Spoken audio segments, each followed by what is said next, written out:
The escort fighter pilots doze in their cockpits. The fleet waits in expectation. The bridge crew, tired, beaten, and nervous. But Dr. Gaius Baltar dreams of paradise. In reality, he's flying first class aboard Colonial 1 with the president of the human colonies. In his dreams, he's in a suite somewhere with the most beautiful cyborg you could imagine. Greetings, Star Warriors, and welcome to the Outer Rim. Today we're going to be discussing tension, why it's important, and why Rian Johnson doesn't understand it. If characters are the heart of your story, and the world is the body, then tension is the lifeblood. Whether you're doing action-adventure, horror, mystery, you're not going to catch interest unless you understand how to generate a sense of tension in and for your audience. So, if you've made it to this video, I know I don't have to recap how in The Last Jedi, Rian Johnson felt it was necessary to provide us with a villain who was incapable of actively chasing down his prey. The way the First Order was destroying Resistance ships in that movie was very passive. Wait till they run out of fuel, and then gun them down. You have a dozen ships there, but none of them are you going to use to hyperspace ahead of the Resistance fleet and then squash them in a pincer move.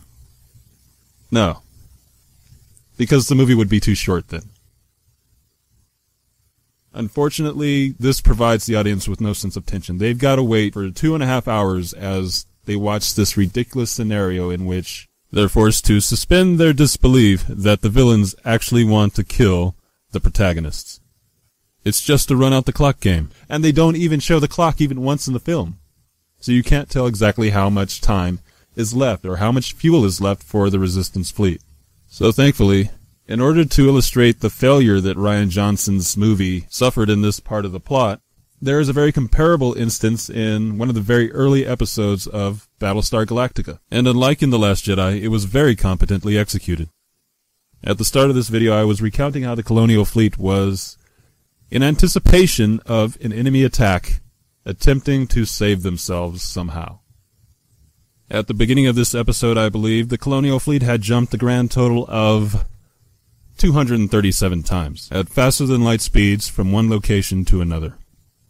The attacking fleet would follow them to their location every 33 minutes.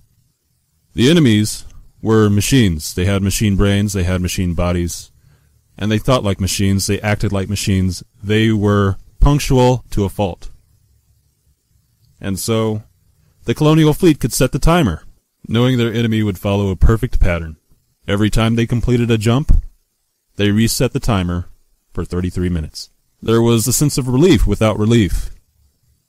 The bridge officers could grab 10 minutes of sleep. Shifts of 10 minutes. The escort fighters could try not to fall asleep in their cockpits. This had been going on for days before the cameras start rolling.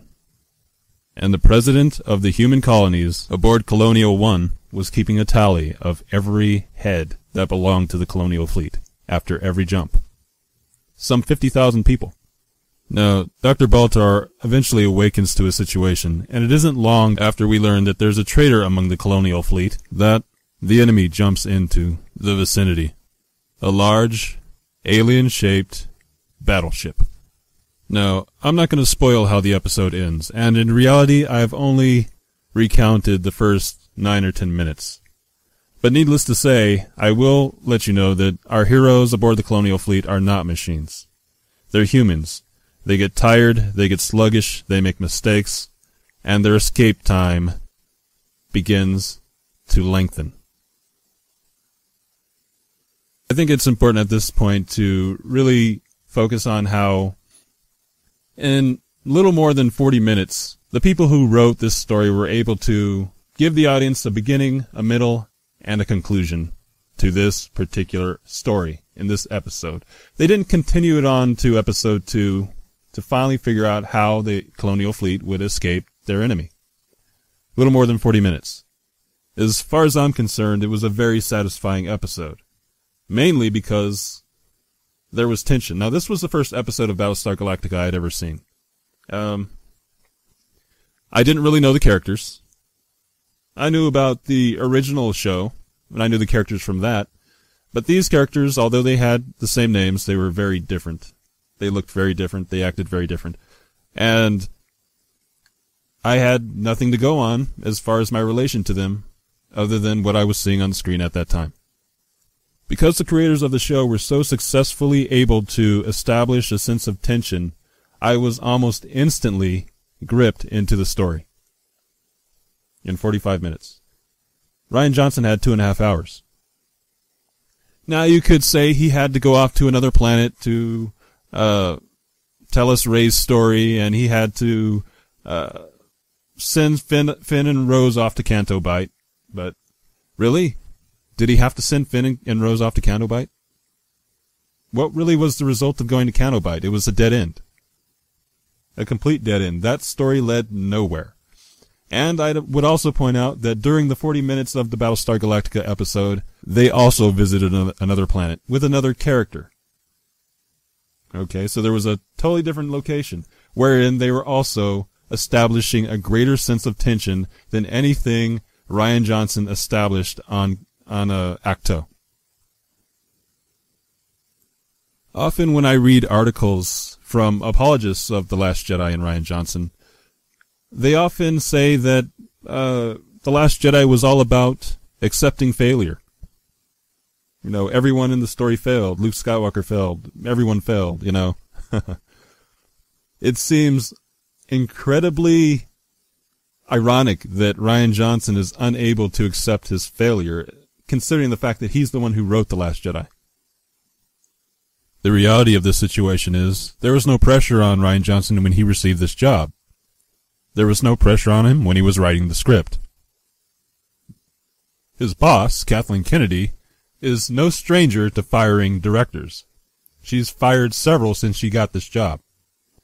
So all Rian Johnson has to do in order to keep his job is exactly what Kathleen Kennedy wants him to do. As long as he can do that, there's no tension for him whatsoever. He can cruise through his Star Wars film. And if we let him, he'll cruise through his Star Wars trilogy that's coming up years from now. Is it any wonder, then, that the man is completely incapable of achieving a sense of tension in his film? He doesn't know what it's like to feel pressure. And if it wasn't for people like us, he still wouldn't have any idea what it's like to feel pressure. Now, I've been out of school for a long time, so I really can't imagine what it's like at my age, creatively speaking, to have to write what someone else wants me to write. I imagine it would be pretty boring for me to actually do that as a job. But that's the situation that Rian Johnson found himself in. I'm convinced he's not a writer at all, that if he is anything, that he's a director. So, that's just another thing, another reason why his movie is boring. He's not a writer, and yet he's forced to write what this woman wants him to write in order to achieve his 2-hour movie. It's no wonder there was no tension in the movie. It's no wonder the movie was boring. So now that Rian Johnson has done his part to completely destroy the 3 heroes of the rebellion, I've concluded that there are a few things that he needs to learn before he directs another Star Wars film. 1, he'll have to learn to respect Star Wars. 2, he'll have to learn how to establish tension in his narrative. And 3, he'll have to learn how to tell Kathleen Kennedy where she can shove her political agenda. Failing any of the 3 will spell a very quick end to Star Wars as a serious force in the filmmaking industry. Over the past few months, I have criticized this movie and the people behind the production of this movie, and I believe justifiably so. In the process of doing so, I have been criticized endlessly by Disney shills, and many of you in my audience have been criticized endlessly by Disney shills. People who cannot stand that we refuse to see this movie multiple times, that we refuse to buy the toys off of shelves, that we refuse to spend any more of our hard-earned cash on further Disney Star Wars films. They get pissed off because we don't toe the company line the way they do. Well, I'm not being paid by Disney the way they are. I hate having to say terrible things about Star Wars, but if it's a choice I have to make between taking out a destructive giant or watching it become a parody of itself, I'm going to do my part in taking the giant down. I'd like to thank all my Patreon supporters who have helped to improve this channel, and if you enjoy these videos as much as I enjoy making them, please consider clicking the Patreon link in the description box below and maybe contributing to the channel. It's completely voluntary, of course, and you can contribute as little as $1 a month or as much as you would like, as long as you don't break the bank. And as always, if you're listening, you are the new rebellion. You are the new rebellion. You are the new rebellion. You are the new rebellion. You are the new rebellion. You are the new